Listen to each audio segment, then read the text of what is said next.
Emergency के 50 साल पर गृहमंत्री अमित शाह का बयान सामने आया है। उन्होंने कहा कि आपातकाल में देश ने तानाशाही का दर्द झेला है। आपातकाल घटना ने लोकतंत्र की नींव हिला दी थी। आपातकाल की याद धुंधली नहीं होनी चाहिए। देश की जनता तानाशाही को कभी स्वीकार नहीं कर सकती। ये कहा है गृहमंत्री अमित शाह ने कहा कि आपातकाल की याद धुंधली नहीं होनी चाहिए।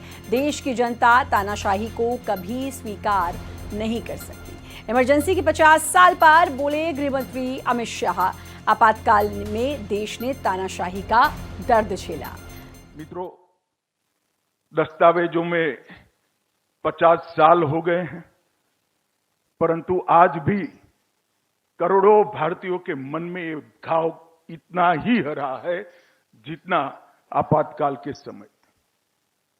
50 साल पहले 24 जून 1975 की रात स्वतंत्र भारत के इतिहास की शायद सबसे लंबी रात थी और एक प्रकार से सबसे छोटी भी थी। सबसे लंबी रात इसलिए थी कि इस रात की सुबह 21 महीनों के बाद आई। 21 महीनों के बाद फिर से लोकतंत्र पुनर्जीवित हुआ। जिस संविधान के निर्माण में दुनिया भर के लोकतंत्र के संविधान से ज्यादा विचार विमर्श हुआ, इतना त्याग, तपस्या और परिश्रम सैकड़ों लोगों ने किया, उसको किचन कैबिनेट के फरमान ने 1 मिनट में खारिज कर दिया।